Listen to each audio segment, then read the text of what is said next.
जगामध्ये येईल गोष्टी तुला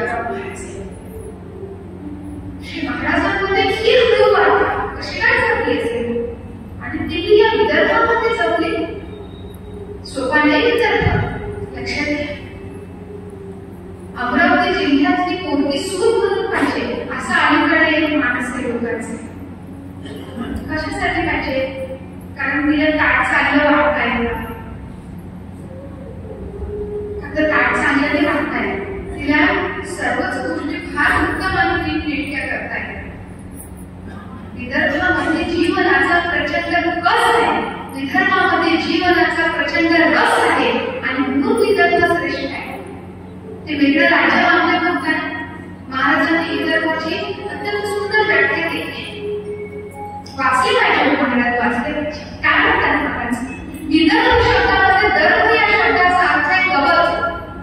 महाराज म्हणतात हा वीज दर्भ आहे, इथे गवत नाही. आणि गवत कुणाचं खाते? माणसांचं आहे का? महाराज म्हणतात गवत हे पशूंचं खाते, इथे गवत नाही. म्हणजे इथे पशूच्या मानसिकतेची माणसं नाही. हे असली मानवाचा राज्य आहे, देश आहे. म्हणून भगवंताची ही सासूवाडी, म्हणून आदिशक्ती रुक्मिणीचं हे माहिती आहे. ही जी उत्कटता आणि जो हा लढाऊपणा आमच्यामध्ये दोन्ही असलं पाहिजे, मग तुम्हाला जीवन कळेल. फक्त बुद्धिप्रामाण्यवाद सांगणाऱ्यांना जीवन कळत नाही आणि फक्त मी माझा देव म्हणत समाजाला न पाहणाऱ्याला ते जीवन कळत नाही. जीवन त्यांना कळेल मी पण ज्याचे को प्राप्ती करेल. आणि हा मी पणाने गुजारायचा असेल तर मग भावनेची समृद्धता लागते. त्याशिवाय अहंकार जाणे शक्य नाही. आणि जोपर्यंत अहंकार जाणार नाही तोपर्यंत संत घडणार नाही ही खरी गोष्ट.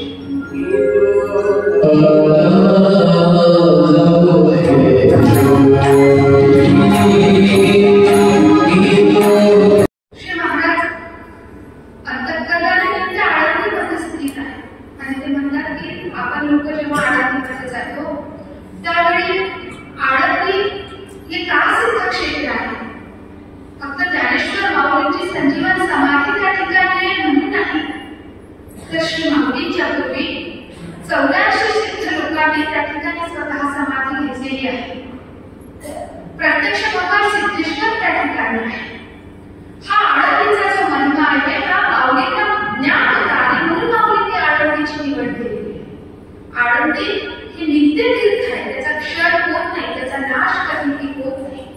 आणि या प्रकारे आपण जेव्हा आळंदीमध्ये जातो त्यावेळी आळंदीमध्ये 3 डोळ्याचे तीर्थ दिसतात.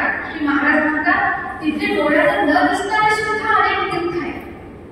त्या तीर्थांचा सुद्धा चुकूनही अवमान आपल्याकडून होऊ नये म्हणून अत्यंत ज्या प्रकारे एखादा रुग्ण आयसीयू मध्ये ऍडमिट असतो तेव्हा आपण चक्क बाहेर काढतो. आपण एखाद्या कम्प्युटरच्या रूम मध्ये जातो त्यावेळी तिथे कचरा घेऊन गेलेला चालत नाही, तिथेही आपण चक्क बाहेर काढतो. मग भौतिक जीवनातील जी अत्यंत सामान्य गोष्ट आहे तिथे सुद्धा काही विधिनिषेध पाळून जावं लागतं. तेव्हा आळंदी सारख्या क्षेत्रामध्ये जाताना मी माझं मन कसं घेऊन गेलो पाहिजे याचं मार्गदर्शन श्री महाराजांनी केलं. आणि श्री महाराजांच्या चरित्रामध्ये ही भावना समजली पाहिजे. ते त्यांचं भावविश्व आहे. ते म्हणतात सर्व तीर्थांच्या प्रती माझी समान भावना असली पाहिजे. मी इंद्रायणीच्या काठावर बसून हरिपाठ म्हटला पाहिजे आणि मी अजान वृक्षांच्या खाली बसून ज्ञानेश्वरीचं पठण केलं पाहिजे. ते म्हणतात आळंदीमध्ये माझ्या दिशेने जे काही काम येईल ते मी कोणताही मोबदला न देता काहीही भावना न ठेवता अतिशय आनंदाने केलं पाहिजे.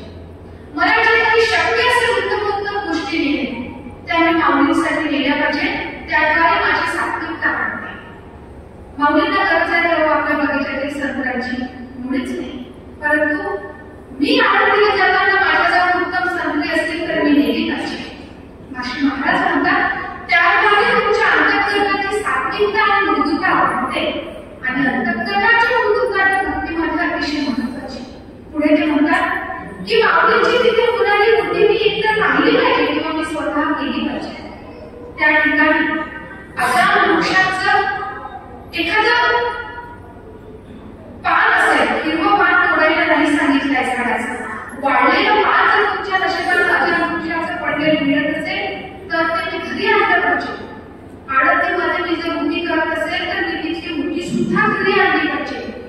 इंद्रायणीचं तीर्थ सुद्धा घरी आणलं पाहिजे आणि रोज त्याच्या सान्निध्य बसून मी घरी घरी पाठ पठला पाहिजे आणि मी अमृतानुभवाचं पठण घरी केलं पाहिजे. श्री महाराजांनी स्पष्ट लिहून ठेवलेल्या गोष्टी आहेत की मी आनंदामध्ये कशा प्रकारे राहिले पाहिजे. सांप्रदायिकांना त्यांनी पुढे दंड करून दिला की आरतीमध्ये 3 दिवसांच्या वर कोणीही राहू नये, कारण इतरांना आपल्याकडून काही होणाऱ्या चुका ज्याला आपण पाप म्हणत असतो त्या तीर्थक्षेत्रामध्ये नष्ट करता येतात. पण तीर्थक्षेत्री जर माझ्याकडून एखादी चूक होत असेल तर न मात्र ती नष्ट करण्याचं कोणत्याही क्षेत्रामध्ये कोणत्याही ठिकाणी तसं महात्म्य नसतं. म्हणून जोपर्यंत माझ्या अंतःकरणाची मुक्तता कायम आहे त्याच्यावर जास्त वेळ मी आनंदीमध्ये राहता कामा नये. मी अत्यंत कोमल भावनेने आनंदीमध्ये राहिले पाहिजे.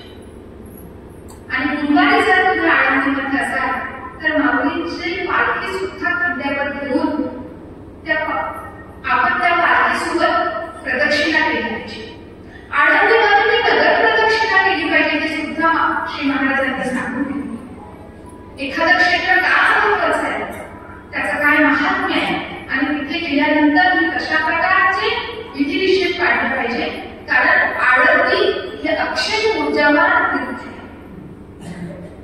आळंदीचं ज्ञानोपाय ही विश्वाला प्रकाशित करणारी माऊली आहे आणि म्हणून त्याच्याकडून जर मला काही घेऊन माझं जीवन उज्ज्वल करायचं असेल तर मी त्या भावनेने तिथपर्यंत पोहोचलो पाहिजे हे अतिशय आवश्यक आहे. श्री गुलाबराव महाराजांनी चांदूर बाजारामधून इथून जवळ असलेलं जे कुर्हा आहे त्या कुर्ह्याला श्री महाराज देशमुख यांच्या घरी राहायचे. अजूनही त्यांचा वाडा आहे.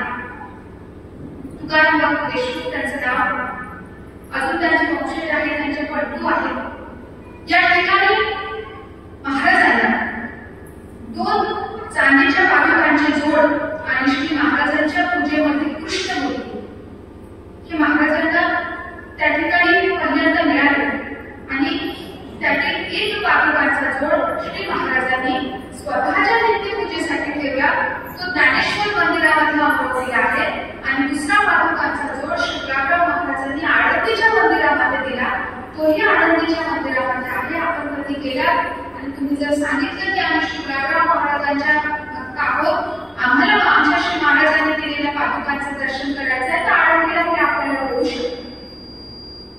पादुकांची पूजा करायची असेल तर ती माऊलींच्याच पादुकांची केली पाहिजे हा श्री महाराजांचा दंड होता. आणि गुरुवारी पालखी काढण्याचा नियम सुद्धा महाराजांनी संप्रदायामध्ये सुरू केला. तो अजूनही मधुराबाई संप्रदायाची मंडळी दर गुरुवारी जशी आळंदीला माऊलींच्या मंदिरामध्ये पालखी सोहळा असतो तसा अमरावतीला ज्ञानेश्वर मधुराबाई मंदिरामध्ये सुद्धा दर गुरुवारी पालखी सोहळा असतो. श्री महाराजांच्या ही सगळी उपासना, श्री महाराजांची ही सगळी भक्ती, माऊलींविषयीची आपल्याला ज्ञान असणं अत्यंत आवश्यक आहे. महाराजांच्या अनुग्रहानंतर आपण असं म्हटलं की श्री महाराज केवळ माझ्या आणि पंचकोशीचे नाही तर हा महात्मा संपूर्ण जगाला काहीतरी दिशा देण्यासाठी आला. आणि 1901 मध्ये श्री महाराजांना माऊलींचा झालेला हा अनुग्रह म्हणजे माऊलींनी त्यांना संपूर्ण विश्वासाठी आनंद असतो या प्रकारे दिलेला आदेश होता. महाराजांनी तसं लिहून सुद्धा ठेवलं की माऊली तुम्ही मला म्हटलं की वारंवार इकडे येणं बंद कर, आता तुझं धीट हो आणि जगासाठी लाग.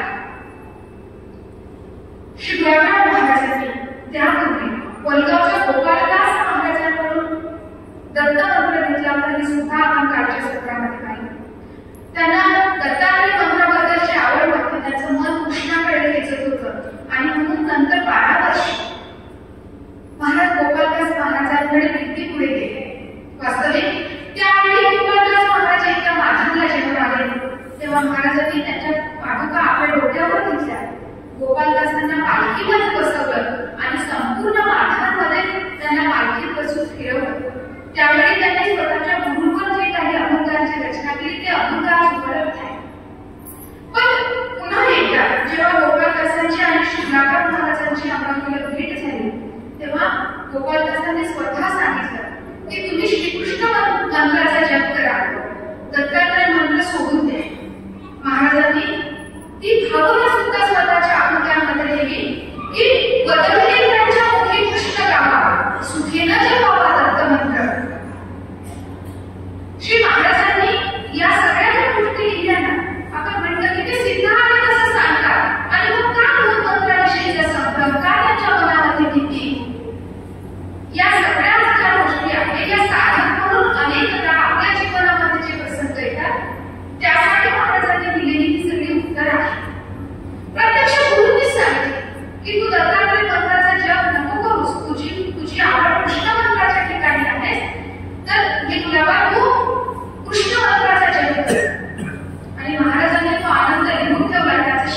माऊलींना केलं. महाराज असं म्हणतात, आडती वल्लभे तू माझी माऊली, आडीचे घेतली ते पुरली.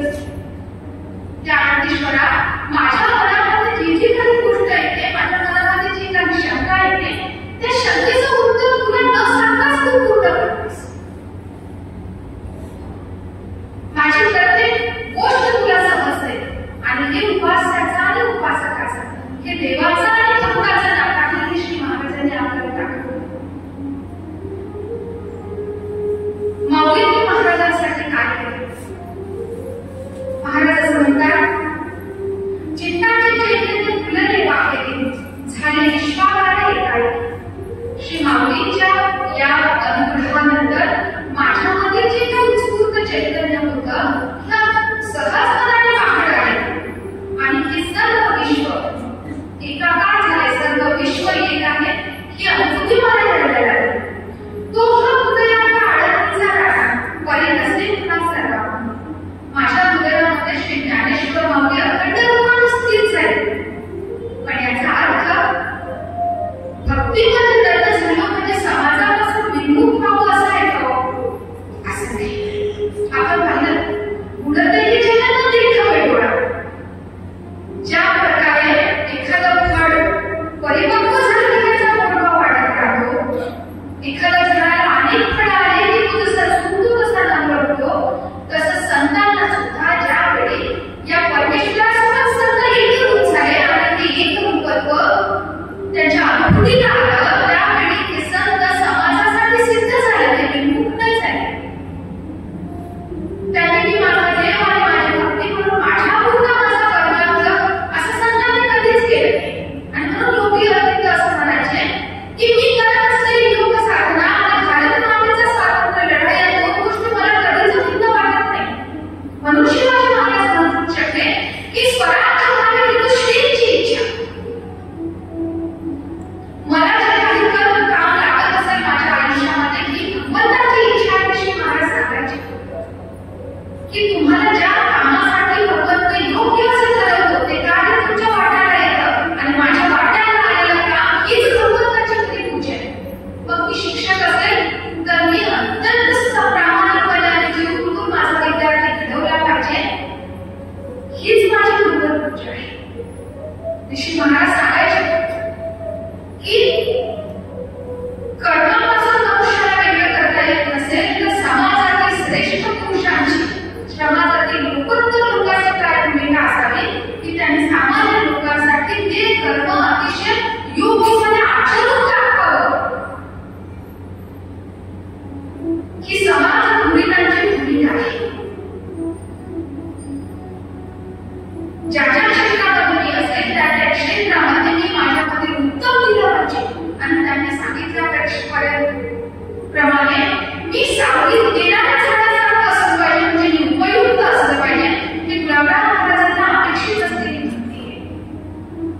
महाराजांनी ते सांगितलं की ज्ञानेश्वर माऊलींच्या अनुग्रहाच्या रूपानं मी हे सगळं एकत्रितपणे पाहत होतो. माझ्या हृदयामध्ये आनंद ईश्वर होता, पण याच्या अर्थ विश्व माझ्यापेक्षा वेगळं नव्हतंच. आणि म्हणून हे विश्व मी शिवभावे जीवसेवा करायला शिकलो पाहिजे की संतांना अपेक्षित असल्याने भक्ती आहे. स्वरूपालंकारे शोभिवेली गीता, सत्यवती सुताई ते केले, ज्ञानेश्वर नामे झेंडा घेतुवली, वर्णिता मुनी ब्रह्मवेद. स्वतःला सूर्य आहे. मी माझ्या अवलंबिलेल्या कार्यामध्येच माझी भक्ती अनुष्ठित आहे. हे अतिशय महत्वाचा सिद्धांत माऊलींच्या रूपाने श्री गुलाबराव महाराजांनी दिला. आणि त्यांनी सांगितलं, ज्ञानेश्वरामध्ये तुम्ही दिली स्थिती नाही कोणावरती ज्ञानाची. तुम्ही मला कशा प्रकारची स्थिती प्राप्त करून दिली याचं ज्ञान कुणाला नाही. आणि शेवटी महाराजांनी एका शब्दामध्ये सांगितलं,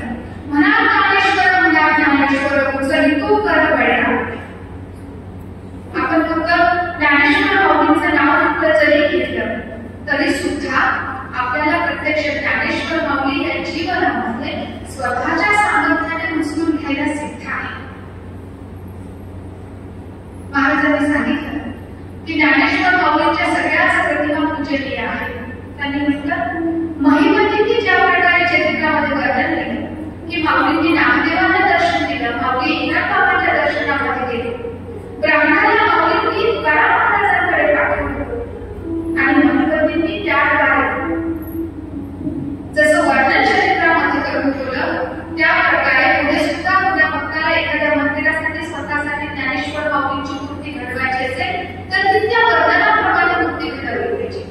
एकंदरीत सांगितलीच की मला स्वतःलाच अनुभव आहे की माऊलींनी समाधीतून निघून मला माझ्या स्वतःच्या मांडीवर घेतली. मला स्वतःला अनुभव असल्यामुळे मला इतरांच्या अनुभव होण्याची खरं म्हणजे गरजच नाही. मी या मूर्ती देखील जेसी तैसीला देखील आहे का? मी प्रत्यक्ष माऊलींना पाहिलं तसं कधीच पाहिलं नाही, परंतु तरी सुद्धा महिपतींनी केलेलं वर्णन हे माऊलींची मूर्ती घडवण्यासाठी आपण प्रमाण मानलं पाहिजे. एवढ्या सूक्ष्मतेनं एखाद्या सद्गुरूंनी आपल्याला प्रत्येक गोष्ट सांगावी ही अत्यंत दुर्लभ असं उदाहरण आहे. श्री गुलाबराव महाराजचं चरित्र केवळ अद्भुत गुरु महर्षांना पूर्ण शब्दांमध्ये संजय यांच्या वर्णन करता येईल अशा प्रकारचं ते सगळे जीवन आहे. हे करत असताना सुद्धा श्री गुलाबराव महाराजांचं जे काही कार्य आहे त्या कार्याचं आणि ज्या काळामध्ये त्यांना कार्य करायचं होतं त्या काळाची पावलं महाराजांना ओळखता येईल. आपण काल म्हटल्याप्रमाणे श्री महाराजांना 34 वर्षांमध्ये हा चरित्र ग्रंथ आठवायचा आणि म्हणून सगळ्याच गोष्टींची काय घाई केली आहे. महाराजांचं रोजचं जरी दिनचर्या आपण पाहिली तर आपल्या लक्षात येईल की जिथे जिथे गेले त्या प्रत्येक ठिकाणी त्यांची ग्रंथ निर्मिती चालू. आज मग हा 8 दिवसाचा आपला सगळा कामाचा गोंधळ आटवला की मग मी महाराजांचा एखादा ग्रंथ घेत आणि निश्चिंत मला वाचत असेल. ही निश्चिंतता आयुष्यात येतच नाही आहे. महाराजांनी असा निवांतपणा शोधलाच नाही कधी आयुष्यामध्ये एकही क्षण श्री महाराजांनी कुठेही गमावलेला आपल्याला दिसणार नाही. किती काटेकोर पद्धतीने आयुष्याचं नियोजन केलं पाहिजे. वेळ व्यवस्थापन टाइम मॅनेजमेंट काय असू शकते याचं उत्तम उदाहरण म्हणजे श्री गुलाबराव महाराज. एकदा केशवराव देशमुखांचे भाऊ नानासाहेब देशमुख जे डॉक्टर होते आणि जे मुंबईला डॉक्टर होते त्यांच्यासोबत मुंबईला जाण्याचा श्री महाराजांना प्रसंग आला आणि त्यावेळी महाराज सरदार गृहामध्ये राहिले. सरदार गृह म्हणजे ती इमारत मुंबईची जी अजूनही मुंबईमध्ये आहे जिथे लोकमान्य टिळकांचं निधन झालं आणि लोकमान्य टिळक तिथं अनेकदा राहायचे, मुक्कामी असायचे. त्या सरदार गृहामध्ये महाराज मुक्कामी होते आणि महाराज तिथे आहे म्हटल्यावर वेगवेगळ्या क्षेत्रातील मंडळी त्यांच्या सोबत चर्चा करायला यायची. बॅरिस्टर सेटलवाड होते, बॅरिस्टर माझेकर होते, भवानीशंकर नियोगी होते. न्यायशास्त्राचा माणूस यायचा आणि चर्चा करायचा, वैद्यकशास्त्राचा माणूस यायचा, संगीत तज्ञ यायचे, अनेक भाषा तज्ञ यायचे. श्री महाराजांनी त्यावेळी दिनकरच्या चरित्रकारांनी लिहून ठेवली की महाराजांची आठवण त्यांचे काही प्रार्थना जेवण काही त्यांची साधना असेल यासाठीची आणि झोप ती महत्वाची आपल्यासाठी. हे सगळं मिळून श्री महाराज 3 तास घ्यायचे आणि 24 तासांमध्ये 21 तास अखंड चर्चा चालू असायची. मुंबईमध्ये वेगवेगळ्या क्षेत्रातील हजारो मंडळी 7 दिवसांमध्ये किमान 4,500 ते 5,000 लोक भेटायला आले आणि चर्चा करून आपापल्या क्षेत्रामध्ये अत्यंत मौलिक ज्ञान श्री महाराजांजवळ घेऊन गेले. महाराज 24 तासांमध्ये 21 तास सतत चर्चेमध्ये होते, विचारांच्या आदान-प्रदानामध्ये. आणि मग ज्या दिवशी एक दिवस लक्षात आलं की येणाऱ्यांचा खूप वाढतोय, उद्या परवा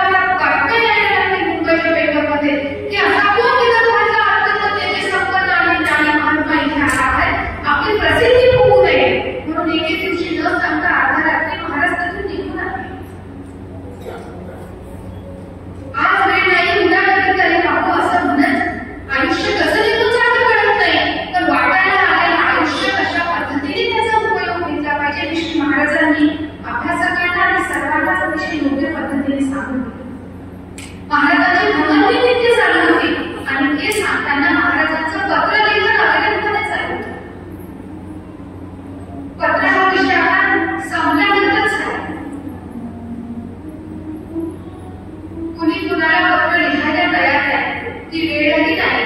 आणि मला वाटतं ज्या पिढीनं पत्रांवरती तरल भावावस्था अनुभवली ती खरंच अत्यंत नशीबवान अशी पिढी होती. आणि भारतीय साहित्य परंपरेमध्ये या पत्राचं फार महत्व. भगवती रुक्मिणीला भगवान श्रीकृष्णांशी लग्न करायचं होतं, कुठे कौंडिन्यपूरची रुक्मिणी आणि कुठे उत्तर भारतामध्ये असणारे भगवान श्रीकृष्ण. त्या व्हिडिओ कॉलवर शक्य नव्हतं. आणि म्हणून 7 श्लोकांचं पत्र रुक्मिणींनी जे भगवान श्रीकृष्णाकडे पाठवलं त्यापासून महाराजांचा अत्यंत अपूर्व असा एक ग्रंथ लिहिलेला आहे. ही जी सगळी पत्र आहेत श्री गुलाबराव महाराजांनी स्वतः 129 पत्र लिहिले. 129 आज बोलत नाही, एसटी 2, एसटी 12, एसटी 7 ही सगळी पत्रांची पुस्तकं. महाराजांनी ही लिहिलेली सगळी पत्र म्हणजे त्यांच्या अनेक मौलिक विचारांची कल. मग आपल्याला महाराजांच्या विज्ञानविषयी विचार पाहिजे असेल तर त्यांची पत्रच आपल्याला वाचावे.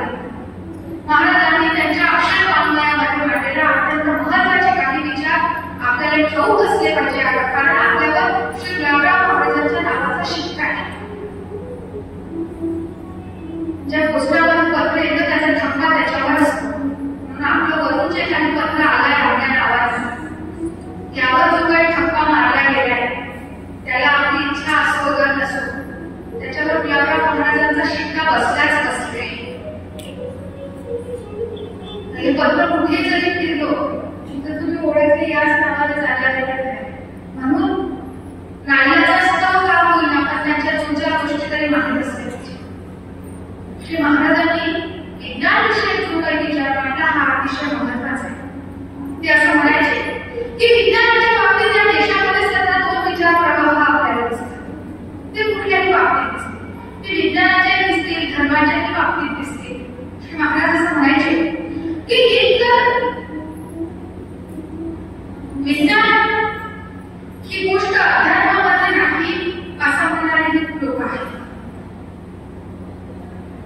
आजच्या काळामध्ये विज्ञान प्रगत आहे आणि मग एखाद्या सॉफ्टवेअर अमेरिकेला किंवा रशियाला आम्हाला मागावं लागतं. जसं श्री गुलाबराव महाराजांच्या साहित्याचे अत्यंत साक्षी अभ्यासक असतात आदरणीय पद्मश्री डॉक्टर विजय मुक्कर सर यांनी जो परमसंगम तयार केला आणि त्यानंतर त्यांना संत श्री गुलाबराव महाराज मुक्तिधाम त्यांनी जो ज्ञानेश्वरीचा पुरस्कार दिला, त्या ज्ञानेश्वरीच्या पुरस्काराच्या निमित्ताने डॉक्टर भट्टर सरांनी असं सांगितलं होतं की मी हा परमसंगम जेव्हा सुरू केला तेव्हा काही महिने या देशामधील शेकडो संशोधक एक शेकडो आमची टीम होती म्हणाली.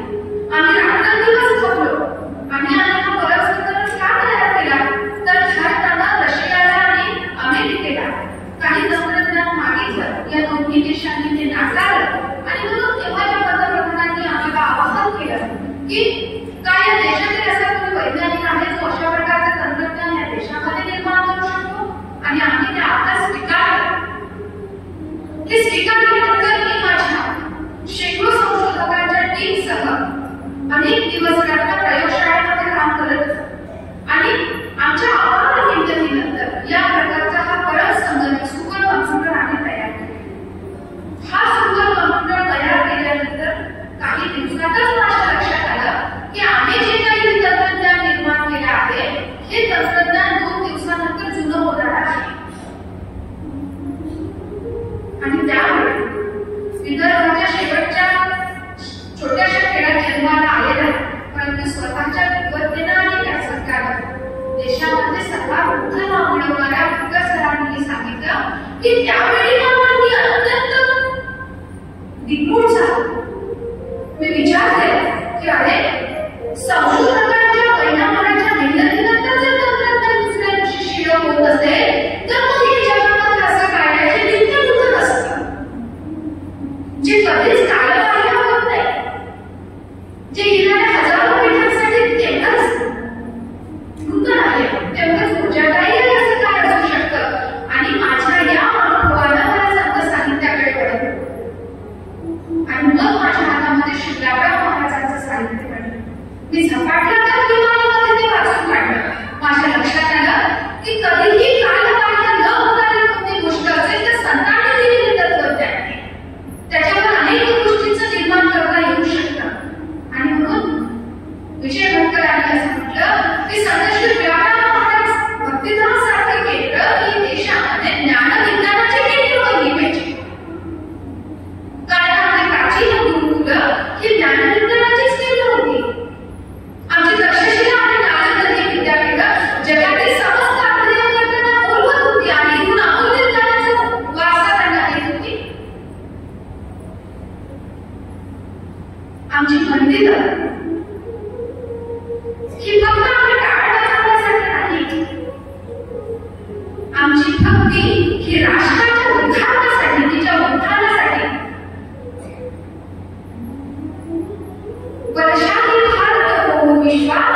ज्या प्रकारे ज्ञानेश्वर माऊलींना स्वतःचं भाव विश्व म्हटलं का म्हटलं, कारण माऊलींचं विश्वात्मक बसायला हे फक्त भारतासाठी आहे.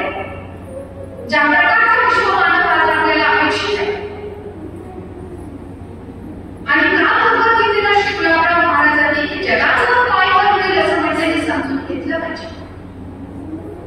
कारण भगवद्गीतेने कुठेही कोणत्याही मूर्तीचं, कोणत्याही देवाच्या स्वरूपाचं वर्णन केलेलं आपल्याला आढळणार नाही. तर काय भगवंतांनी या भगवद्गीतेमध्ये सांगितलंय? बाळाला मुलांनी पहा, ज्याच्यामध्ये द्वेष टिकून गेला तो अद्वैत झाला, ज्याच्यामध्ये त्याचं अंतःकरण करुणेनं झालं, संपूर्ण विश्वासाठी त्याच्या मनामध्ये करुणा आहे आणि जो सगळ्यांचा मित्र आहे. आम्ही कधीतरी आमच्या कुटुंबांना, आम्ही कधीतरी आमच्या सीमांना, आम्ही कधीतरी आमच्या गावाच्या व्यक्तींना, आमच्या नावा आडनावाला बाजूलाच राहिलं पाहिजे आणि माणूस म्हणून उभारलं पाहिजे. मला याचाही मित्र होता येणं शक्य आहे, मला याचाही मित्र होता येणं शक्य आहे. अशा प्रकारचा जो माणूस, जो भगवंतांनी त्याच्यामध्ये फक्त सद्गुण सांगितले, भगवद्गीतेने सद्गुणाशिवाय दुसरं काहीच सांगितलं नाही. मैत्र करून येईल, ज्याच्यामध्ये मैत्रीचं प्रेम आहे, ज्याच्यामध्ये दीन दुःखाबद्दल करुणा आहे, ज्याच्या मनामध्ये कोणाचाही कोणत्याही प्रकारचा द्वेष शिल्लक नाही. आणि असा जो सद्गुणाने युक्त असलेला माणूस आहे तो चालू बाजारामध्ये जसं प्रत्येकाला प्रिय होईल. पण हे आहे की दुसऱ्याचे सद्गुण ओळखण्यासाठी माझ्याकडे थोडेसे सद्गुण असले पाहिजे. आणि मग नसलेच तर ते जगाची आपल्याला ते आयुष्याचा शेवटी समजेल. तो चांदूरबाजारमध्ये जसा सगळ्यांना प्रिय असेल, तो अमरावतीमध्ये असेल, तसाच तो कॅनडा आणि अमेरिकेत सुद्धा असेल. विश्वमानव हा अशा प्रकारचा असेल आणि त्याचा अभ्यासक्रम हा भगवद्गीतेने सांगितला कसा असेल, त्याची प्रक्रिया आमच्या संतांनी सांगितली कशी असेल. बाबाजी महाराजांनी उदाहरण दिलेमध्ये फार छान प्रक्रियेची व्याख्या केली. श्री गुलाबराव महाराजांचं वैशिष्ट्य कशामध्ये आहे? महाराजांचं म्हणायचे संजीव की मला कोणतीही भाषा पोपट पंचीप्रमाणे येत नाही, पण माऊलींच्या कृपेने मला सर्व भाषांमधील अर्थ कळतो. आणि माऊलींना आणि तुकारामांना सुद्धा हेच कळत होतं.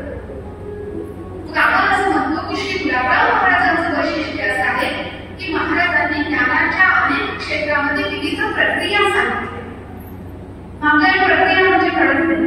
मग जरा बाबाजी महाराजांकडे, त्यासाठीच बाबाजी महाराज, कारण बाबाजी महाराजांनी श्री गुलाबराव महाराजांच्या नंतर महाराजांच्या ग्रंथांचं 18 वर्ष एका जागी राहून अध्ययन केलं. 18 वर्ष गेले आयुष्यामध्ये. आणि मग महाराजांच्या अनेक ग्रंथांवर भाष्य लिहिलं. ब्राह्मणांनी विद्या चोरून ठेवली असं म्हणणं फार सोपं आहे, लक्षात घ्या. पण अशा प्रकारचं जीवन समर्पित करणं हे सुद्धा ब्राह्मणांकडून शिकलं पाहिजे. कोण होते गुलाबराव महाराजांचे? पण नावाला आणि गावाला कोणी कुणाचा ठरत नाही. त्याच्या वैचारिक वारशानं आणि त्याच्यावरच्या समर्पित प्रेमानं कुणी कुणाचा ठरत असतो हे बाबाजी महाराजांनी सिद्ध केले. 18 वर्ष सगळ्या अप्रकाशित ग्रंथांचा दांडोळा घेतला. तू माझ्या ग्रंथ वाच, तुला समजते म्हणून फक्त मिळवलं नाही, अवघं आयुष्य समर्पित केलं. आणि मग हे सगळे ग्रंथ सांभाळणे स्वतःच्या जीवाच्या पास आणणे. त्यांनी लिहिलं प्रक्रिया म्हणजे काय असतं? इथे आंब्याचं झाड आहे, आंबा मला सुद्धा पाहिजे आणि आंबा तुला सुद्धा पाहिजे. मी एखादी काठी घेऊन आंबा पाडतो आणि तुझा हात काठी घेऊन पुरत नाही म्हणून तू दगड मारून आंबा पाडतो. माझा काठी घेऊन आंबा पाडणं, तुझं दगड मारून आंबा पाडणं आणि पक्षाने येऊन त्याच्या चोचीनं आंबा पाडणं, प्रत्येकाची पद्धत वेगळी आहे. पण आंबा सगळ्यांना पाहिजे आहे आणि तो प्रत्येकजण मिळवतोय. आपल्या ज्या सगळ्या पद्धती आहे याला प्रक्रिया. श्री महाराजांच्या ज्ञानसंपन्न दैवत वृत्तीचं अत्यंत मोठं उदाहरण कशामध्ये आहे तर महाराजांनी या सगळ्या प्रक्रिया सांगून ठेवल्या. फक्त वेळ एवढा आहे की तोपर्यंत आपण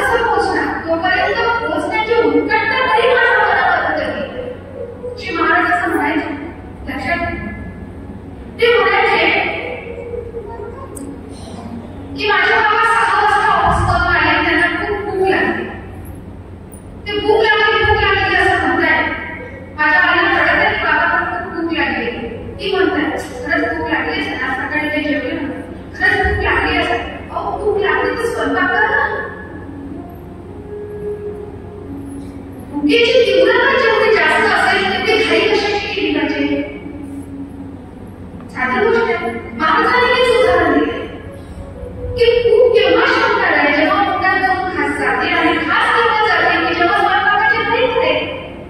म्हणून इथे जेव्हा जुळता येईल की मला महाराज कळले पाहिजे माझ्या कुटुंबात झाली पाहिजे तर घाई कशाची केली पाहिजे.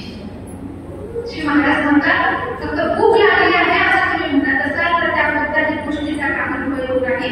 तुम्ही ताकदी केली पाहिजे आणि कशाची ताकदी केली पाहिजे, तुम्ही भक्ती केली पाहिजे, तुम्ही अध्ययन केलं पाहिजे, तुम्ही महाराजांची करुणा तरी घातली पाहिजे की होऊ दे. काल आपण त्यांनी म्हटलं त्याच्या प्रकारे बाणेदार झालं पाहिजे. त्या सगळ्या प्रक्रिया श्री महाराजांनी सांगितल्या आणि म्हणून त्यांनी या देशाला या येणाऱ्या काळामध्ये ज्या ज्या गोष्टींची आवाहन केल्याची आहे त्या सर्व गोष्टींसाठीचा मार्ग प्रशस्त केला, गुरुगिरी देऊन ठेवली. महाराजांचे विज्ञानविषयी विचार हे त्यासाठी ते म्हणायचे की एक तर आम्ही असं म्हणतो एक पिढी अजूनही अशी आहे की आमचा रावण सुद्धा मोठ्या विमानामध्ये उडत होता, आमच्या देशात सुद्धा पुष्कळ विमान होतं, आज आम्हाला काही त्याचं नाविन्य नाही. अरे बाबा सगळं खरं, पण जग कसं मारेल तुमच्याजवळ पुष्कळ विमान होतं. तुम्ही कितीही म्हटलं राजा माया आपला आमच्या देश होते, आम्ही साडीच्या गंधावर खेळलो, पण आज जर अंगावर 17 फटका असेल तर कोण भरोसा ठेवला नाही की तुम्ही चांदीच्या गंधावर खेळले. श्री महाराज म्हणायचे की हे पहा तुमच्या पूर्वजांचं विज्ञान अतिशय संपन्न होतं ही गोष्ट खरी आहे, पण आजच्या काळामध्ये तुम्हाला ते सिद्ध करावे लागेल. आणि कसं करता येईल त्यासाठी त्यांनी सांगितलं की आमच्या षड्दर्शनांमध्ये 2 दर्शन जी आहेत त्याच्यामध्ये न्याय आणि वैशेषिक ही 2 शास्त्रांवरती 2 शास्त्र आहेत. सांख्य योग, उत्तर मीमांसा, पूर्व मीमांसा, न्याय आणि वैशेषिक यामध्ये ही 6 दर्शनं ऋषींनीच तयार केली.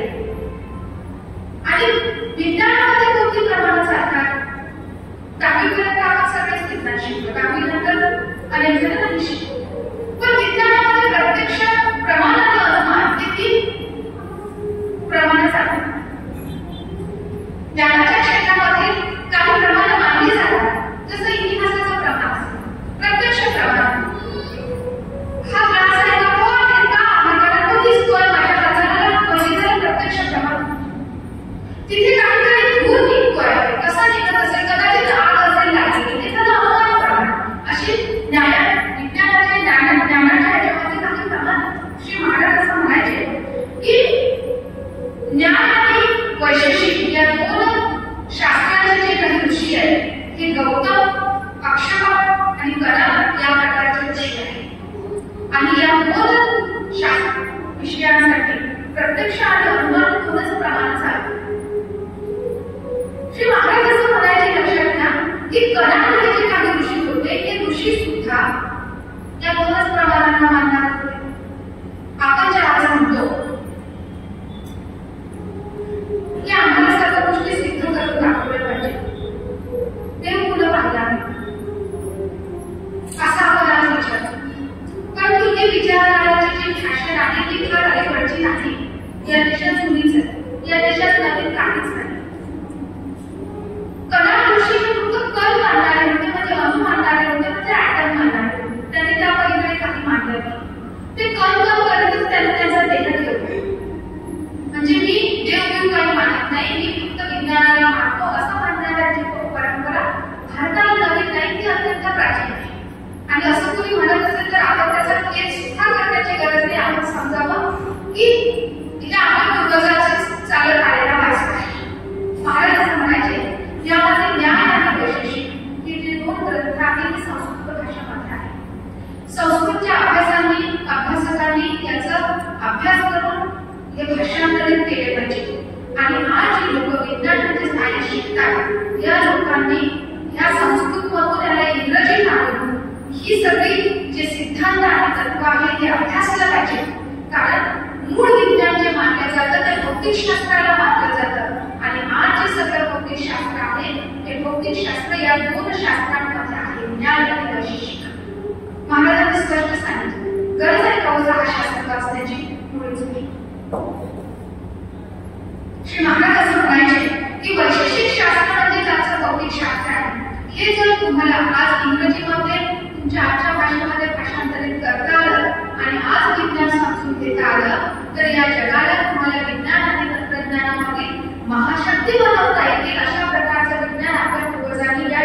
ग्रंथामध्ये सांगून ठेवलेला आहे. त्यांनी न्यायसूत्राने युक्ती तत्वानुशासनम नावाचा महाराजांचा संस्कृत मधला ग्रंथ आहे. कशा प्रकारच्या युक्ती आहेत? परमपूजनीय सद्गुरू स्वामी गोविंद देवगिरीजी यांचा श्रीराम महाराजांच्या वाङ्मयाचा अतिशय सूक्ष्म अभ्यास आहे. ते सातत्याने सांगतात की महाराज बोलत राहायचे आणि मग ते बोलत ते जेव्हा म्हणायचे की आता मी सावकाश बोलतो, तुम्ही लिहून घ्या. त्यामुळे 4 लेखक लिहायला बसायचे. हरिभाऊ केवढे असते, कवी म्हणतात असते, जे काही मंडळी असते, पहिलं वाक्य, दुसरं वाक्य, तिसरं आणि चौथा. 4 माणसं एका वेळेस लिहायचे. एवढा बोलण्याचा प्रचंड वेग असायचा. त्या लिखाणामधून जेवढे ग्रंथ निर्माण झाले, हे महाराजांच्या ग्रंथांपैकी एक चतुर्थांश ग्रंथ आहे. ही चतुर्थांश ग्रंथ आपल्यापर्यंत नाही आहे. आणि म्हणून वासुदेवराव पुढे अनेकदा म्हणायचे, महाराज एखादा लघुलिपी लेखक टाईप करणारा मुली असता तर काय पाहायला नसते. तुम्ही एवढं सांगता, सगळे ग्रंथ आहेत आणि सगळे लिहून जातात, आम्हाला सगळं नाही लिहिता येत. वासुदेव मुळे 2-3 तरी गोष्ट म्हटली आणि महाराजांनी एकदा सांगितलं, हे पहा, मुळ्याचं नाव वासुदेवराव महाराज कधी घेत नव्हते.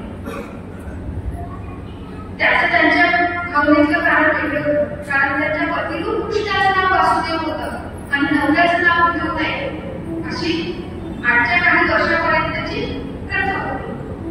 म्हणून महाराज सगळ्यांची नावं घ्यायची, फक्त वासुदेवरावांना पुढे बोलायची. ते पाहुणे, तुम्ही याची काळजी करू नका. सृष्टीमध्ये अनंत लेखक बसलेले आहेत, जे माझ्या प्रत्येक शब्दाची नोंद घेत आहेत आणि मी बोललेलो कोणतीही गोष्ट नष्ट होत नाही. या सृष्टीमध्ये ती अमर आहे.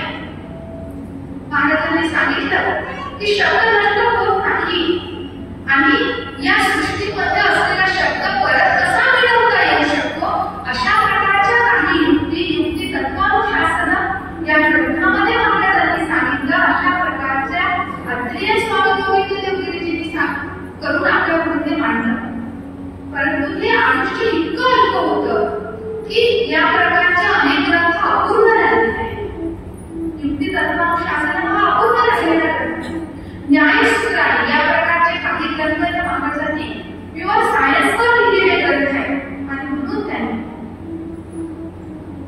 कशा प्रकारे विज्ञान आज आपल्याला विकसित करता येऊ शकतं, त्याचं उत्तम मार्गदर्शन करून ठेवलं आहे. ते म्हणायचे की जगामध्ये माझा प्रत्येक शब्द अतिशय महत्वाचा आहे. लक्षात घ्या, जगामध्ये जेवढ्या ज्ञानशाखा आहे, या सर्व ज्ञानशाखांची विभागणी श्री गावराव महाराजांनी एका पत्रामध्ये 2 वाक्यांमध्ये करून ठेवलेली आहे. आज मुलगा इंजिनिअरिंगला गेल्यावर इंजिनिअरिंगच्याच किती ब्रँचेस आहेत. एमडी मेडिसिन करायचे असल्या म्हणजे किती आहे. आणि आता इतकं स्पेशलायझेशन झालंय, नशीबच. डाव्या नागपुडीचा तुमच्या नागपुडीचे डॉक्टर वेगवेगळे झालेले, अजून नाकाचा एक डॉक्टर आहे, हे आपण नशीब समजा. एवढी सगळ्या गोष्टींमध्ये सगळं स्पेशलायझेशन झालं. परंतु हे सर्व असून सुद्धा महाराजांनी जगातील 53 ज्ञानशाखा एका परिच्छेदामध्ये 3 वाक्यामध्ये नोंदवून ठेवावा. कधीतरी आपल्या कॉलेजमध्ये जाणाऱ्या अत्यंत हुशार मुलाला ते दाखवा. काय आपले महाराज आहे, कधीतरी बहुतेक शिकणारे गेलेल्यांना, त्यांना शिकवणाऱ्या प्राध्यापकांना शिकतात. महाराजांनी सांगितलं की पृथ्वी आप तेज वायू दिशा रूप रस गंध स्पर्श संख्या परिणाम अंतर्गत संयोग विभाग परत अपरंत गुरुत्व स्थिती शब्द आकुंचन गती हे सर्व भौतिक शास्त्रामध्ये आहे. मग फिजिक्सचा अभ्यास करतो माझा मुलगा एमएससी फिजिक्स आणि त्यात काय काय त्याला आलं पाहिजे हे लक्षात घ्या. बऱ्याचदा एमएससी मॅथमॅटिक्स आमच्याजवळ इंटरव्ह्यूसाठी येतात तेव्हा 616 वाटेही माझा भागाकार चुकवतात. हेही आमच्या शिक्षणाचे परिणाम आहे, हे सुद्धा समजून घ्या. मग माझ्या एमएससी फिजिक्स असणाऱ्या विद्यार्थ्याला किती विषयाचा अभ्यास आहे महाराजांनी सांगितलं की या सगळ्या ज्ञानशाखा हे सगळे विषय भौतिक शास्त्रामध्ये जातात. स्पर्श गंध आणि रस हे इंद्रिय विज्ञान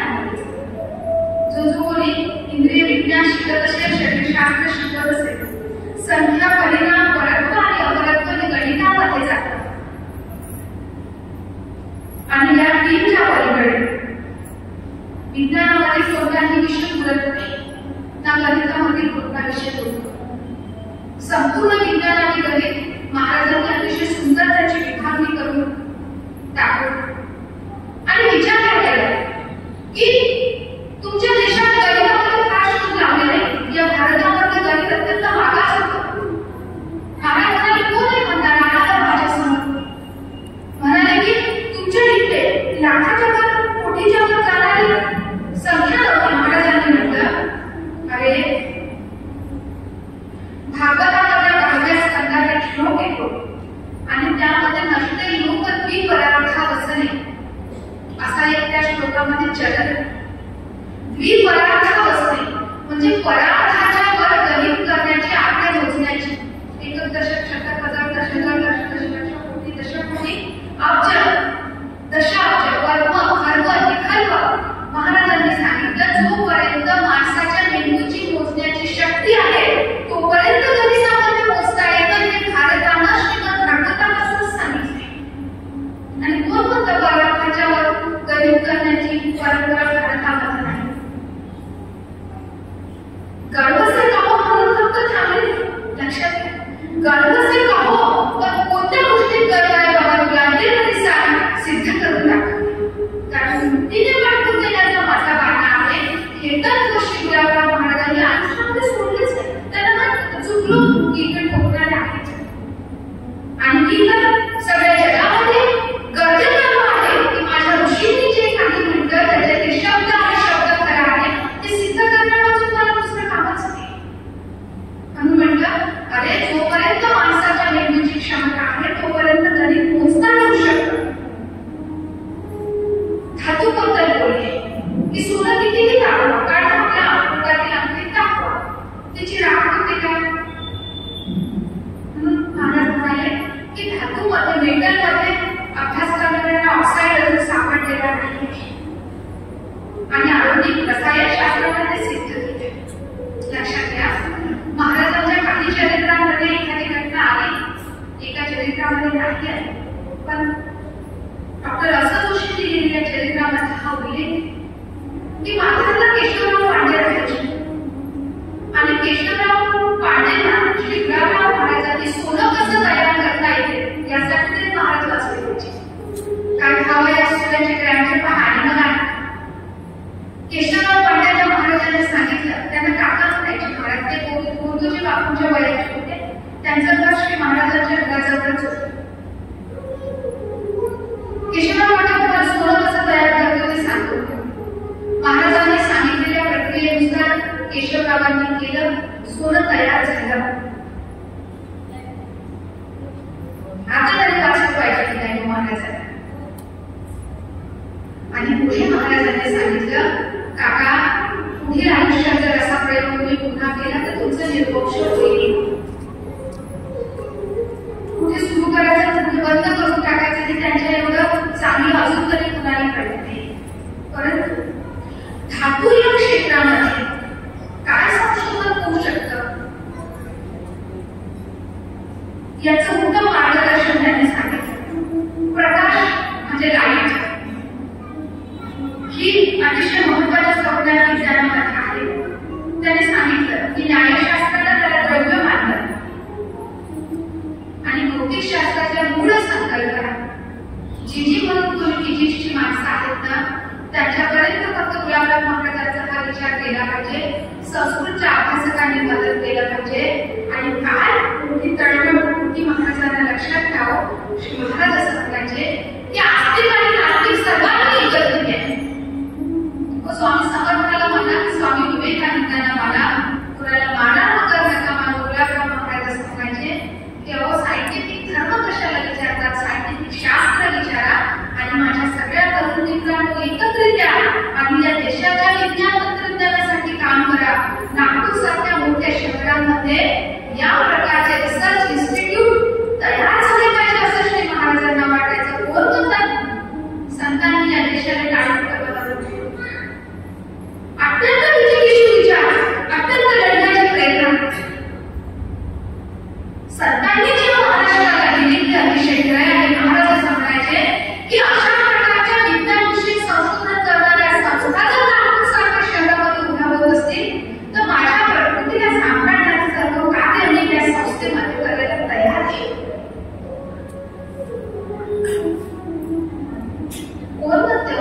शिवलाभराव महाराजांनी रासलीला सांगितले. हे सांगूनही ते रासलीलेत रमले हे त्याचं वेगळे होते. पण हा योद्धा संन्यासी आहे ते खरं आहे. हा श्रीमंत योगी आहे ते खरं आहे. ज्याला सोनं कसं तयार करावं ते माहित होतं.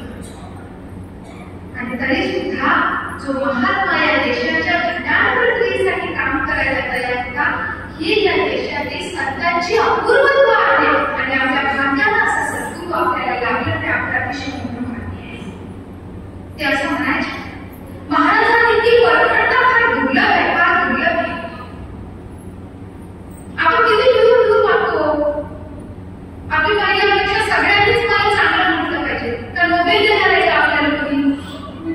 जे महाराज फार स्पष्ट होते, फार स्पष्ट होते. ते म्हणायचे, आपण कोणाला धार्मिक टीका करू नये, आपण कोणाचं वाईट चिंतू नये, आपण कोणाचं वाईट करू नये आयुष्यात.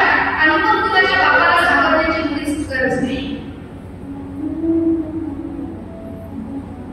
महाराजांचं दुसरं वाक्य सांग, तुम्ही जर सत्कर्म करत असाल तर कोणत्याही जगातील बड्या पैशावाल्याला घाबरण्याची आणि त्याची भीती ठेवण्याची काही कारण नाही. तुमचं कार्य योग्य आहे तर माहिती बिनधास्त करा.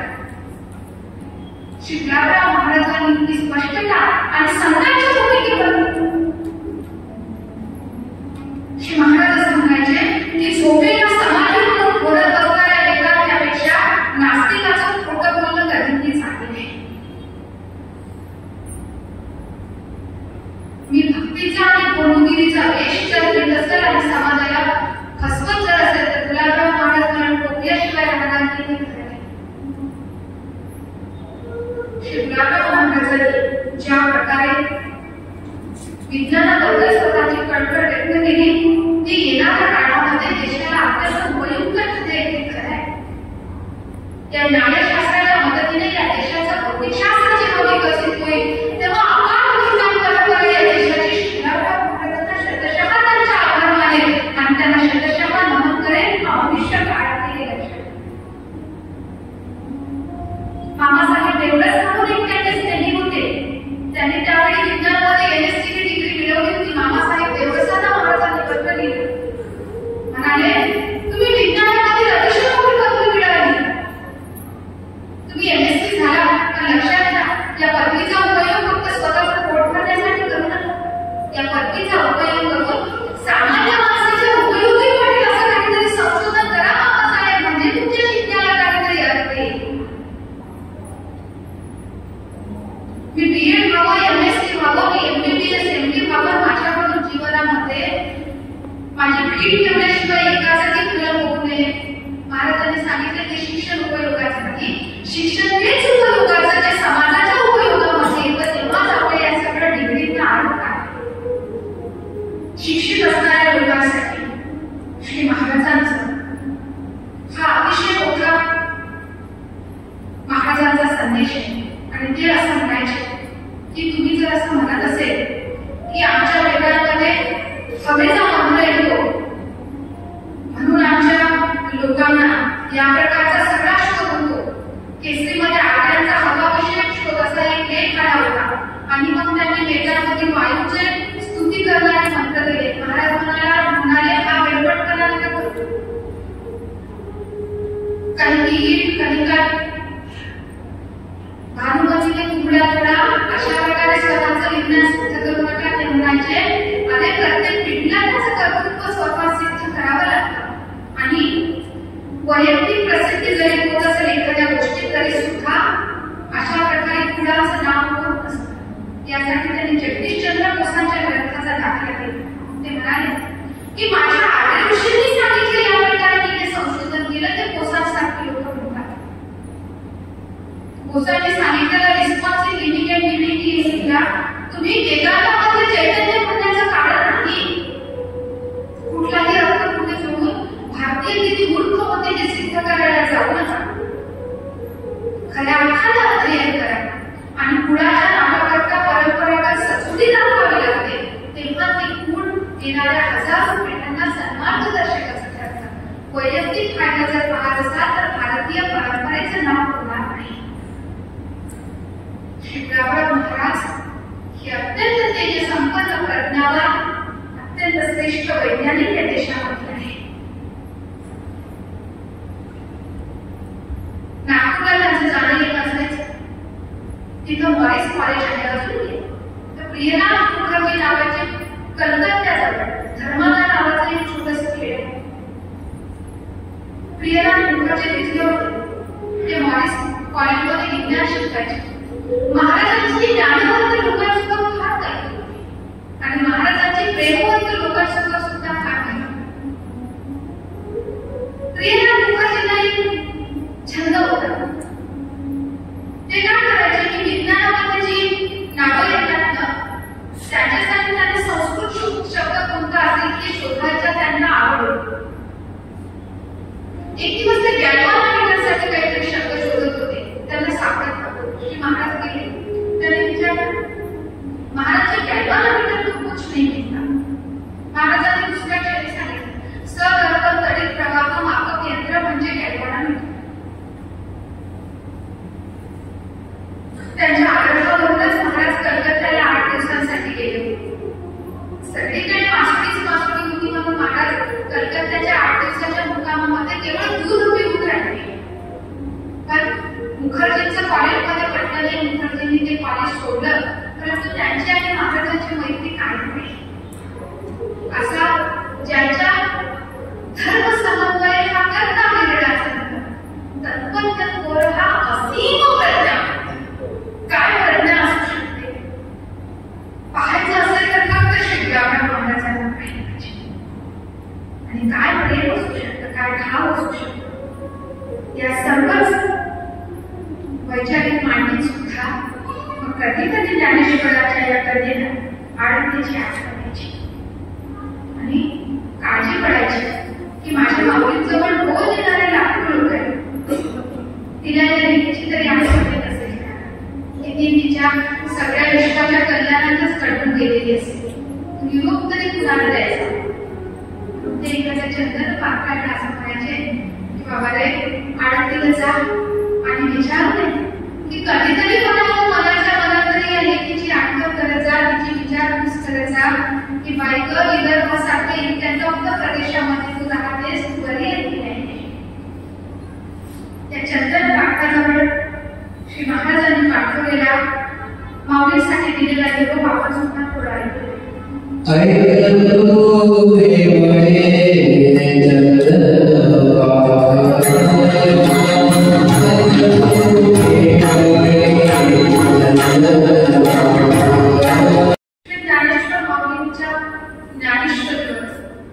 श्री महाराजांची अत्यंत उत्कट भक्ती होती. त्यांनी अनेकांना ज्ञानेश्वरी प्रसाद करून दिली की सुद्धा आपण पाहिलं. ज्ञानेश्वरीचं स्वरूप काय होतं ते सुद्धा श्री महाराजांनी सांगितलं ते सुद्धा आपण पाहिलं. आणि या ज्ञानेश्वरीवर जे काही भाष्य झाले त्यामध्ये शिवराव महाराजांचे उत्तराधिकारी पूजनीय सद्गुरू बाबाजी महाराज पंडितांनी जे भाष्य केलं ते पुराण दीपिका तर महाराज करतील सर्वात श्रेष्ठ ज्ञानेश्वरीवरील भाष्य आहे. या प्रकारची कृती आहे.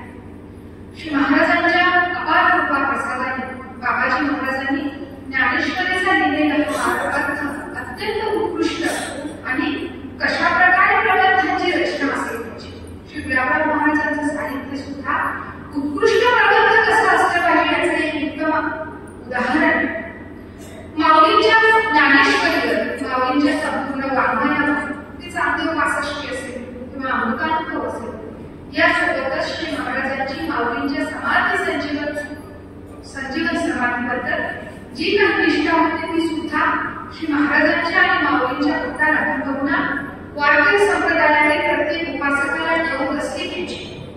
श्री महाराज असं म्हणायचे ऐसे भावाला नाही की समाधीत बसले कैवल्य जाणे ते अनेक काळाची निर्वाणी समाधी होती.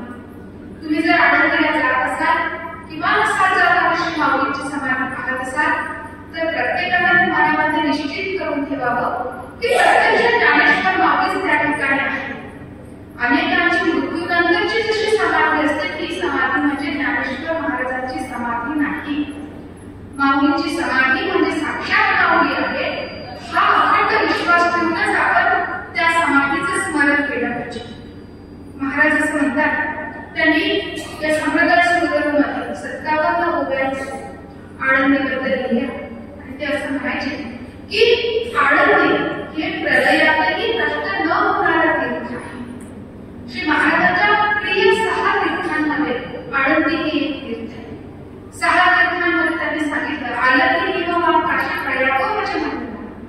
जेती जेती तीर्थाना माझे 6 प्रिय तीर्थ आहे.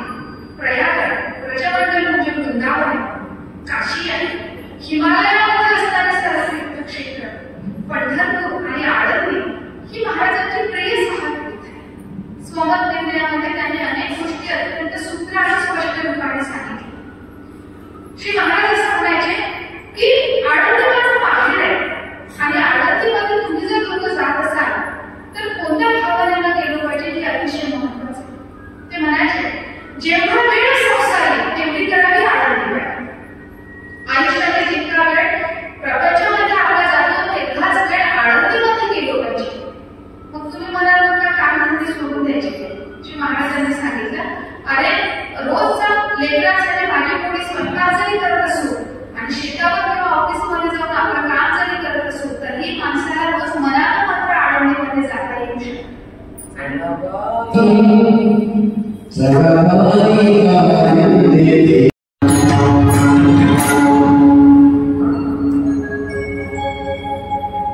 संतांनी योग्य काय आहे हे सांगतानाच ही अत्यंत उज्ज्वल अर्थातून परंपरा आणि त्यामध्ये असणारी काही विकृती जेव्हा सामान्य माणसांना संग्रहित करणारी होती त्याचा अत्यंत परखडपणे समाजात तुकोबारायांनी त्यांच्या काळामध्ये ही सगळी गुंतुगिरी खोडून काढली. शिवरावराव महाराजांनी तुकोबारायांची ही सगळी परंपरा पुढे चालवली. शिवरावराव महाराजांच्या चरित्रामध्ये सुद्धा आपल्याला दिसेल की तुकोबारायांच्या शैलीसोबत श्री महाराजांच्या शैलीचं मनोभावासोबत अत्यंत साधर्म्य आपल्याला दिसतो. खरं म्हणजे साधू दिसती वेगळे आले तरी ते स्वरूपी मिळाले आपल्याला आपण हे जाणतो. श्री महाराजांनी त्या काळामध्ये सुद्धा ज्या प्रकारची गुरुगिरी समाजामध्ये जनसामान्यांना संघटित करत होती ती अत्यंत नियमितपणाने शोधली, त्यावर प्रहार केला. या मोहनबाजीच्या धर्मसूत्रामध्ये श्री महाराजांनी सांगितलं की कशा प्रकारे 24 प्रकारची बंधूंनी समाजाला फसवत असतात. त्यासाठी श्री महाराजांनी एक प्रश्न करण्यात दिले, काही प्रश्न दिले आणि असं सांगितलं की जेव्हा तुम्हाला असं वाटेल की समोरची व्यक्ती ही साधू नाही, ती समाजाला फसवणारी पाखंडी व्यक्ती आहे तर तिला 24 प्रश्न विचारावे लागले. या प्रश्नांची उत्तर जर ती देऊ शकत नसेल तर तिच्या विरुद्ध त्यांना दुसरून उभे राहा. महाराज असं म्हणाले की कुत्रा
जीवनमूल्यांवर असते, श्रद्धा ही तुमचं बळ असते. मग ती कुठे ठेवली पाहिजे हे मात्र संतांनी आपल्याला नेमकेपणाने सांगितले. या अतिशय तर्ककठोर वाटणाऱ्या प्रज्ञाचक्षूच्या आयुष्यामध्ये त्याचा भावविश्व मात्र ज्ञानेश कन्या या एका शब्दाभोवती गुरफटत राहतं हे सत्य आहे. म्हणून संतांचं गुण पाहू नये असं जे म्हणतात की अरे या संतांचं त्या संतांशी काय नातं आहे, हे भावविश्व. आपण लोक रोज लौकिक आयुष्यामध्ये जगतो, आपलं भावविश्वापर्यंत संतांचं लौकिक आयुष्य आणि भाव आयुष्य फार वेगळं असतं. श्री गुलाबराव महाराजांचं त्यांच्या भावनेचा जो कल्लोळ आपण माऊलींसाठी असलेला पाहिला, तो अत्यंत चिंतनशील आहे. तो जीवनाचं डूब कशी असली पाहिजे, कशी सखोलता असली पाहिजे हे सांगणार आहे. श्री गुलाबराव महाराजांचं विश्व आळंदी, ज्ञानेश्वर, ज्ञानेश्वरी आणि आनंदेश्वर या 4 शब्दांमध्ये गुरफटणारा रस्ता आपल्याला दिसतो. श्री महाराजांच्या मन हे माऊलींबाबत अत्यंत कोमल होते. हे लक्षात घ्या, किती कोमल होते. संत साहित्याच्या अत्यंत लाडक्या अभ्यासक म्हणजे ज्यांनी तुकाराम महाराजांचं, माऊलींचं अत्यंत सारगर्भित असा चरित्र लिहून ठेवलं. सर्वच संतांच्या साहित्याचा ज्यांचा अभ्यास होता आणि मराठी साहित्याच्या समीक्षण क्षेत्रामध्ये ज्यांचं नाव अत्यंत आदराने घेतलं जाते असं हरिभक्तीपरायण लक्ष्मण रामचंद्र पांगारकर यांनी गोष्ट नमूद करून ठेवली आणि त्यांचा तो अनुभव श्री महाराजांच्या चरित्रकारांनी सुद्धा चरित्रामध्ये मांडले. लढा पांगारकर असं म्हणतात की महाराज एका कात्यायनी व्रताच्या निमित्ताने वाटोडे शुक्लेश्वर इथे होते. त्यांनी 2 घटना श्री महाराजांच्या चरित्रामध्ये सांगितली. पहिली घटना सांगितली की मी एकदा श्री गुलाबराव महाराजांच्या सोबत, हे लढा पांगारकर अमरावतीला राष्ट्रीय हायस्कूल म्हणून एक अतिशय मोठी जुनी शाळा होती. ते राष्ट्रीय हायस्कूलचे पांगारकर काही काळपर्यंत अमरावतीला मुख्याध्यापक होते. ते म्हणाले की श्री गुलाबराव महाराजांसोबत एकदा आळंदीला श्री ज्ञानेश्वर माऊलींच्या दर्शनासाठी जाण्याचा योग आला आणि तिथे गेलो असताना आम्ही श्री माऊलींच्या संजीवन समाधीची पूजा केली आणि अभिषेकासाठी बसलो. श्री गुलाबराव महाराजांनी आम्ही दोघंही आणि काही मंडळी आमच्यासोबत आम्ही अभिषेकासाठी बसलेलो. अभिषेक सुरू झाला आणि अभिषेक सुरू झाला, अभिषेकाच्या मंत्राचा प्रारंभ झाला. अभिषेक सुरू झाल्यानंतर 1-2-3 मिनिटांमध्ये महाराजांनी मला आवाज दिला आणि म्हणाले पांगारकर, तुमच्या बोटामध्ये जे सल्ले आहेत, जे अर्थी आहे ते तुम्ही काढून ठेवा. तुमच्या बोटामध्ये ही अर्थी माऊलीच्या पायाला टोचत आहे. आणि हे बोलत असताना श्री महाराजांच्या डोळ्यामध्ये अश्रू होते. महाराजांचं संपूर्ण शरीर रोमांचित झालेलं होतं, भावगंभीर होतं. पांगारकरांनी स्वतःच्या बोटातील अंतर काढून ठेवले आणि नंतर पांगारकरांनी सांगितलं की समाधीवर मी माझा जो हात फिरवत होतो, त्या हातामध्ये माझी जी अंगठी होती तिचा त्या समाधीवर जो काही घर्षणाचा होणारा आवाज होता, हा अतिशय सूक्ष्म होता, तो मला सुद्धा येत नव्हता. परंतु माझ्या मागे बसलेल्या श्री महाराजांना मात्र तो आवाज आला आणि त्यांनी सांगितलं की माऊलींच्या पायाला तुमची ही अंगठी रुजत पांगारकर, ती काढून ठेवा.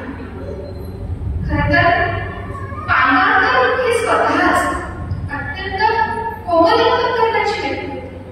परंतु त्यांनी असं म्हटलं की उपासकाच्या मनामध्ये त्याच्या उपास्याविषयीची किती कोमल भावना असली पाहिजे ही कोणी पहिल्यांदा श्री गुलाबराव महाराजांकडून शिकली. आपण श्री महाराजांची प्रतिमा किंवा श्री महाराजांची कृती आपल्या देखाऱ्यात आहे, म्हणून आपण थंडीतही तिच्या अंगावर देवपूजेच्या वेळी थंड पाणी टाकतो का? आपल्याला जुलै घेऊन झोपताना थंडी वाजते तशी श्री महाराजांना माऊलींना वाजत नसेल असा प्रश्न आपल्या मनामध्ये येत नाही का? ही जी कोमलता आहे, ही कोमलता अतिशय महत्वाची आणि ज्यावेळी गुंडुगिरीवर प्रहार करणारे श्री गुलाबराव महाराज रणांगणामध्ये युद्ध करणाऱ्या योद्ध्यासारखे दिसतात, माऊलीवरती असणारी त्यांची कोमलता ही भावनेचा उत्कट आविष्कार आहे आपल्या लक्षात. एवढं कोमल अंतःकरण श्री महाराजांचं माऊलींच्यासाठी होतं. फक्त ही भावनेची कोमलता नव्हती लक्षात घ्या. तर संतश्रेष्ठ श्री ज्ञानेश्वर माऊलींच्या निमित्तानं श्री तुकाराम महाराजांनी संपूर्ण संत परंपरेबद्दल असताना कोणताही प्रश्न कोणाच्या मनामध्ये शिल्लकच ठेवला नाही. एकदा 1998 मध्ये महाराज वाटोळा शुक्लेश्वर गेले. आपल्या भागामध्ये श्री महाराजांनी जिथे उपासना केली, जिथे या व्रताचं आचरण केलं, जिथे जिथे महाराज राहिले, ही सगळी ठिकाणं आपण कधीतरी जवळ पाहिली पाहिजे. कारण येणाऱ्या काळामध्ये माझी श्रद्धा आहे, येणाऱ्या काळामध्ये अनेक लोक दूर येतील आणि पाहतील की ऋषी असताना श्री तुकाराम महाराजांनी कुठे काढलेले व्रताचं पूजा पाठली होती ते ठिकाण आम्हाला दाखवा. त्याआधी आपण ते सर्वजण पाहिलं पाहिजे. आपल्याला ही सगळी ठिकाणं कुठे माहीत असली पाहिजे. त्या वाटोळा शुक्लेश्वर महाराजांनी 4 कात्यायनी व्रत केली आणि तिथे असताना एका पांगारकर आणि त्यांच्यासोबतचे काही मंडळी, त्याच्यामध्ये पुण्याचे केशवराव देशमुख सुद्धा होते. मी मागच्या सत्रामध्ये त्यांच्याविषयी सांगितलं की त्यांनी 36 वर्ष सतत पुण्यामध्ये ज्ञानेश्वरी एके ठिकाणी बसून सांगितली आणि श्री तुकाराम महाराजांची आणि त्यांचा अतिशय प्रेमाचे संबंध होते. पांगारकर गेले सर्व मंडळी महाराजांना जाऊन भेटत होती आणि श्री तुकाराम महाराजांनी पांगारकर गेल्यावर त्यांचा हात पकडला आणि डॉक्टर जसं तुमच्या नाडीवर बोट ठेवतात, आता खरं म्हणजे नाडी पाहणारे नाडीतज्ञ नाहीच्या बरोबर आपल्या देशामध्ये आहे. पण तरीही कधी कधी पाहतात डॉक्टर. श्री महाराजांनी पांगारकरांचा हात पकडला आणि सांगितलं, पांगारकर तुम्ही. पांगारकर म्हणाले, महाराज तुम्हाला नाडीवर कसं काय उपाय सापडला? महाराज हसले आणि म्हणाले, पण बरोबर सापडला की नाही? पांगारकर म्हणाले, बरोबर. श्री महाराजांचं अविद्य ज्ञान आपण त्यांच्या बाललीलांमध्ये पाहिलं. श्री महाराजांनी जे म्हटलं की ती सर्वशक्तिमान आहे की तुम्ही कधीतरी समजून घ्या, तोपर्यंत जायचं असेल तर भावनेनं ते जाता आलं पाहिजे. कारण ही जी काही शक्ती आहे ना ती श्री महाराजांमध्ये तुम्हाला संपूर्ण चरित्रामध्ये दिसेल. एकदा एक व्यक्ती श्री महाराज बसले असताना दारावर आले. त्याला काहीतरी मागण्यासाठी मला भाजी भाकर वाटा म्हणून आवाज दिला आणि महाराज असं म्हणाले की दारावर जो कोणी आला आहे त्याने ते विचार की तुला छातीचं काही दुखणं आहे का? कारण त्याचा जो आवाज येतोय, ज्याचा जो स्वर येतो आहे, तो स्वर हे सांगतो आहे की त्याच्या हृदयामध्ये काहीतरी दुखणं आहे. आणि मग ज्याने त्याला जेव्हा वाटलं त्याने विचारलं, काय बाबा छाती किती दुखते का? म्हणाले, तुम्हाला कसं समजतं? आणि आमच्या महाराजांनी सांगितलं की तुम्हाला विचार. त्या गृहस्थाला असं सांगितलं की काही वर्षांपूर्वी माझ्या डोक्यावर काही परिणाम झाला, म्हणजे मला वेळ लागलं होतं आणि तेव्हा मी स्वतः हातामध्ये मोठा दगड घेऊन माझ्या छातीवर छाती ठोकून घेतली होती मला दगडाने. तेव्हापासून तो परिणाम झालेला आहे. तुमच्या हृदयामधली काही वेदना किंवा डोळ्याची दुखापत ही तुमच्या आवाजावर होतो आणि जवळ नाही. इथे महाराजांनी त्या दरवाजामध्ये बोलणाऱ्या व्यक्तीच्या आवाजावरून हे ओळखणार आहे. अशी फार प्रचंड सूक्ष्मता श्री महाराजांच्या चरित्रामध्ये आहे. आपल्याला कधीतरी तर्क आणि प्रामाण्यवाद सोबत घेऊन पण बाजूला ठेवून हे पाहता येणं फार आवश्यक आहे असं मला वाटतं. पांगारकरांच्या नाडीवर महाराजांनी त्यांना ओळखलं आणि कात्यायनीचं मध्ये नियम कसा असायचे. आपण श्री महाराजची व्रत करायची ती व्रत एखाद्या सत्रामध्ये पाहण्याचा प्रयत्न करू. कात्यायनीमध्ये 1 महिना 33 दिवसांचा जे व्रत असायचा, जो आता काळ चालू आहे मार्गशीर्ष महिन्याचा, माझा नाव मार्गशीर्ष असतो.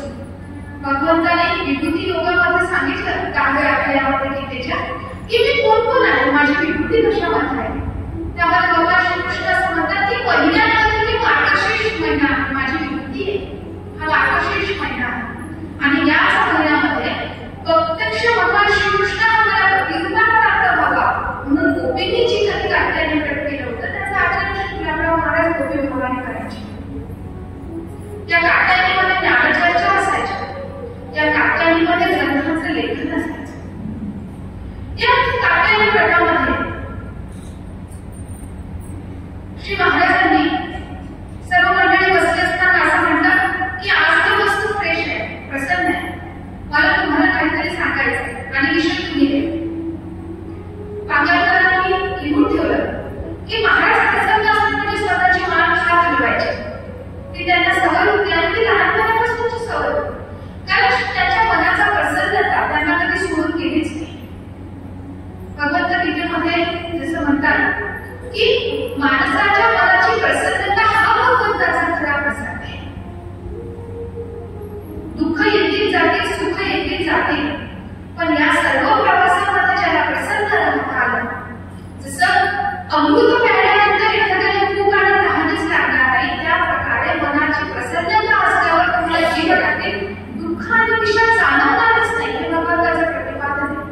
आणि ती प्रसन्नता कशी कमावली पाहिजे, ती कशी टिकवली पाहिजे. सुखी संतोषाने यावे, दुःखी विषादाने व्हावे. सुख दुःखाने बोलबोलून पडतो माणूस, पण तरीही त्यामध्ये कसं स्थिर राहिलं पाहिजे हे श्री महाराजांनी फार उत्तमपणे सांगितलं.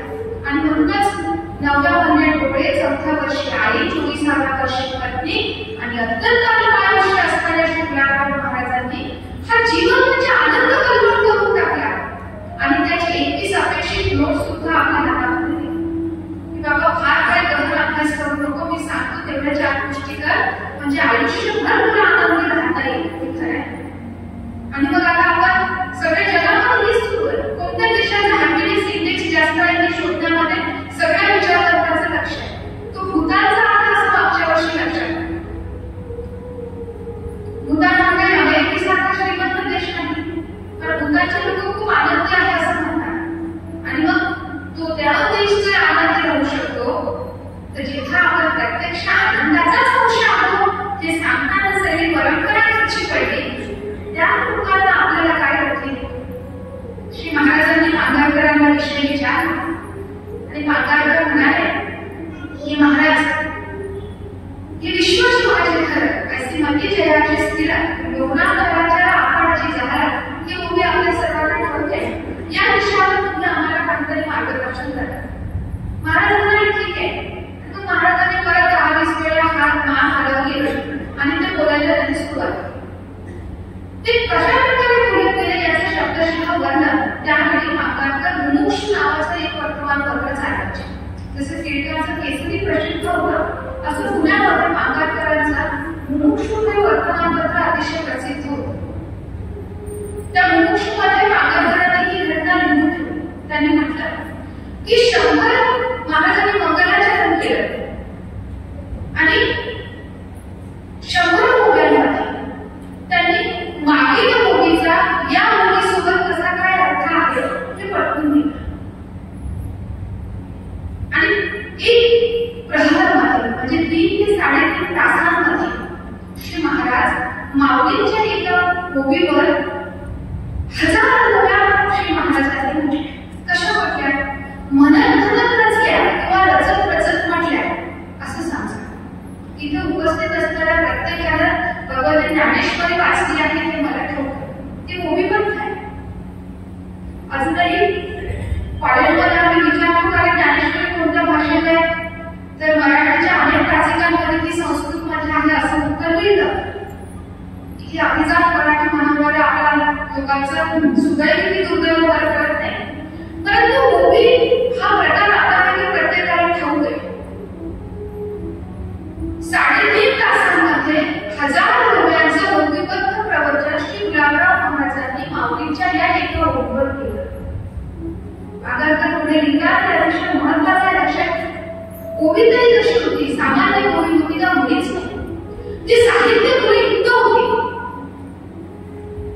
माऊलींच्या नागबाबांच्या गोबीला साजेची असणारी गोबी होती, प्रासादिक होती, अर्थपूर्ण होती.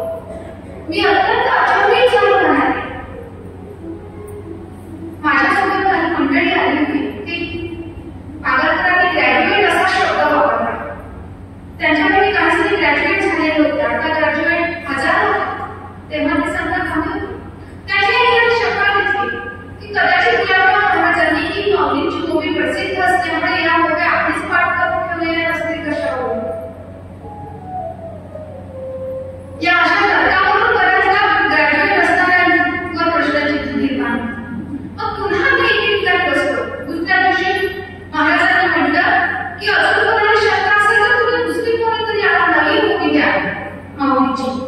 आणि दुसऱ्या दिवशी म्हणून जे जीव चित्र अवसरे करून प्राप्त ते कर्म आचरण त्या तिसऱ्या अध्यायामध्ये होते दुसऱ्या माणसाने महाराजांना सांगितले.